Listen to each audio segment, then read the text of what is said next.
À 89 ans, Olusegun Obasanjo n'est pas seulement un ancien chef d'État. C'est un monument de l'histoire africaine dont les actions doivent être partagées et reconnues. Pour ne pas oublier, Accra Reset va publier une série iconographique présentant les leaders d'hier à travers des études de cas. Des ouvrages qui devraient devenir de véritables manuels scolaires pour les leaders de demain.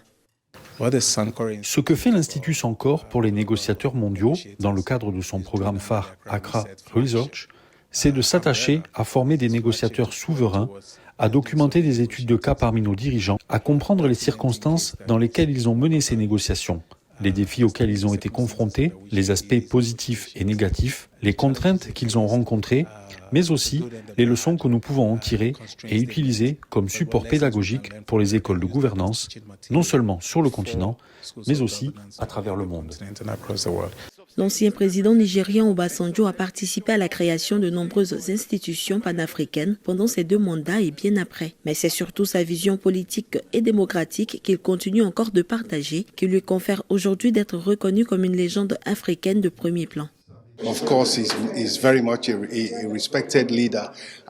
C'est bien sûr un leader très respecté qui continue inlassablement à promouvoir des initiatives, des projets et des organisations susceptibles de contribuer au progrès de l'Afrique en général et d'aider à rattraper le reste du monde.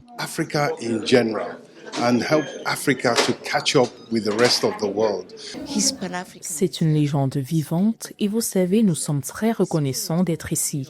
Et en tant qu'agence de développement de l'Union africaine NEPAD, nous sommes engagés dans la publication de ce livre, mais aussi dans l'illustration de ce livre comme un outil pour former les jeunes leaders en Afrique et pourquoi pas à travers le monde.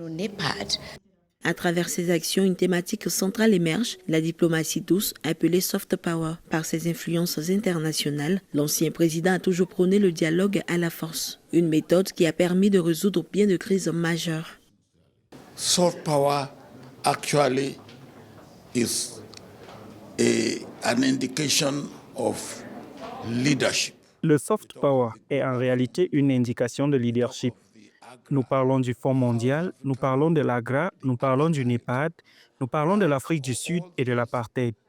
Tous ces enjeux ont été négociés et ils ont été négociés de telle sorte qu'il y a eu la paix, il y a eu la sécurité, il y a eu du respect de tous les côtés et il y a eu le résultat escompté. There was respect on all sides and there was desired result.